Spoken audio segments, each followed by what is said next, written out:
Welcome to Classic Motorsport Podcasts. I'm Thomas, and today we're going to be looking at top 10 best NASCAR Superspeedway package races. So, to make it on the list, it has to be after from 1988 onwards, because from 88 onwards, NASCAR mandated the use of restrict plates and later package racing. So, here is the list. Starting off at number 10 would be the 1996 summer race at Talladega, with Jeff Gordon winning the race. And it'd be forever known for the wreck that took out Dale Earnhardt, which goes into a collarbone. Unbelievably, the reason why I put that lowest of the lows is because CBS, who were broadcasting the race, aired it on tape delay a week later than usual, because the race was rain delayed for a few hours, and then, unbelievably, they switched over to golf and didn't think about coming back, which did not please some NASCAR fans.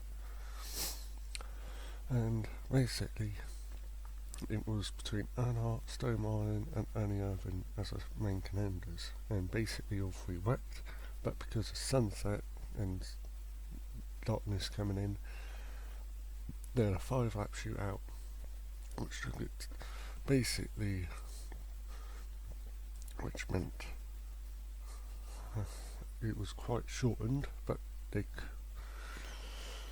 they ended up doing 129 laps, but they could have got another 10 to 15 laps if they wanted to. And people found out about the results on the news. They weren't best pleased.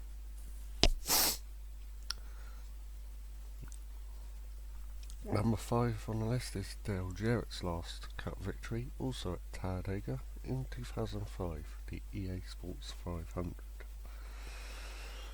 Basically, for most of the race, Jarrett would usually hang at the back of the pack to avoid the big one, but within the final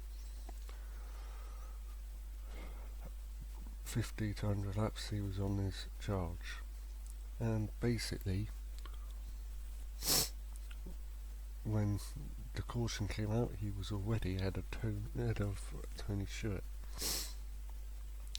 and basically when Carl Petty crashed, the caution was coming out and Jarrett was the winner. Now, number 8 on the list.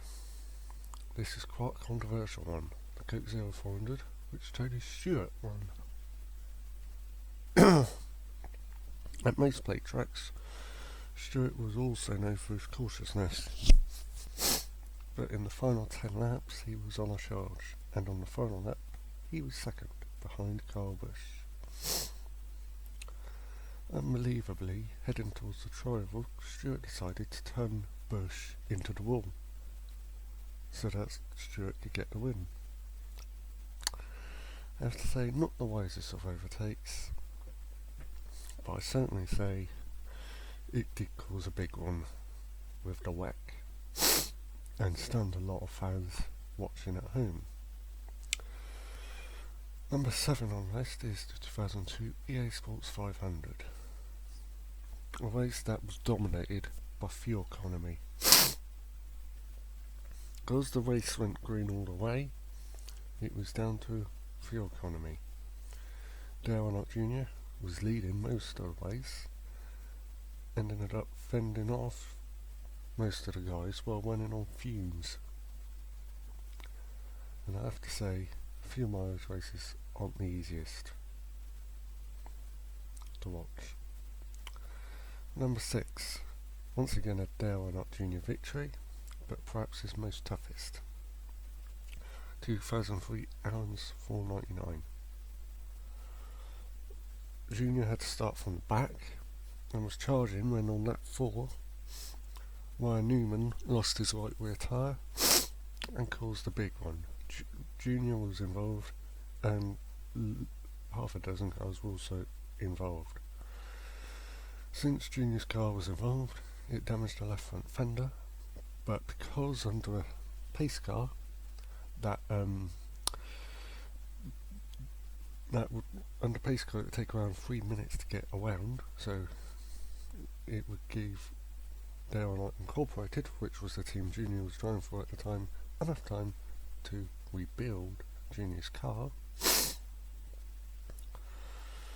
And at one point, Junior lost the draft and was almost lapped, and then Junior got on a charge and basically, with around 2 or 3 laps to go, made his move on Jimmy Johnson and Matt Kenseth, but he had 2 wheels under the yellow line. NASCAR later ruled that he was forced below the yellow line by the battle between Johnson and Kenseth. Now, Waltrip said in commentary that it was borderline and certainly reviewable. I agree with that, but it was a clean pass and declared victory to Junior. Number 5 on the list. 20 years of trying, 20 years of frustration. This was Dale Earnhardt's 1998 Daytona 500 win. Everyone was saying, could it be Earnhardt's year? And a lot of people thought, could he even get a 500? And he led most of the way, and then holding off guys like Mayfield, Rusty Wallace and Bobby Labonte, and basically showed him that he was still the master of superspeedway racing. And when the yellow came out with 2 laps to go, and back then raced to the line and the race would be over, Earnhardt basically used the lap car of Rick Ness as a pick, with Mayfield and Labonte side by side. And that gave Earnhardt his only 500 victory. Number 4 on the list is quite an interesting pick, the 2001 EA Sports 500. For the most of the race, Dale Earnhardt Jr. was leading, but obviously was shuffled around with 8 or 9 laps to go first by Tony Stewart, and then Bobby Labonte trying to team up, which didn't work, and then Mark Martin and Bobby Labonte and Bobby Hamilton as well, and Bobby Labonte as well, which showed that Junior had to calm down a bit, and then eventually, which is way around, first obviously getting past Bobby Hamilton, and then Labonte, no, it was Stewart actually, and then on the final lap past Labonte, but broke Labonte's white rear quarter panel, and Stewart went with him, and the broken quarter panel led to Labonte dusting it out with Bobby Hamilton, causing a rather big accident. Junior went on to win, but in post-race there was something illegal in the car, so he was docked 25 driver and owner points. Number 3, 2001 Pepsi 400. The first race after Dale Earnhardt's passing at the Daytona Speedway, International Speedway. The question mark was, could Dale Jr. win the race? Obviously Junior was leading most of it, but a late race yellow caused him to pit and dropped down to 6th. The top 4 or 5 stayed out. Junior was on a charge, driving like his father and basically learning the skills of a super speedway racer. And Junior showed what he could do under pressure, and basically went round mostly on the outside, and basically and then by 2 laps to go, his teammate Michael Waltrip followed him. Waltrip later said that he wanted Boss Jr. for the win, but he felt obligated to finish second, as he felt that the team needed first and second, and he felt that Junior wanted to win, especially after what he went through. Junior ended up winning the race from Waltrip. Number 2 on the list, 2004 EA Sport 500. Once again a Dale Jr. victory, but I think his post-race interview almost certainly costed him the championship. So, Talladega Jr. basically led most of the way, but a late race yellow caused him to pit. Went down to 11th. And basically, by 2 laps to go, he was leading Kevin Harvick. And there were some moves that Junior made that looked daring to me.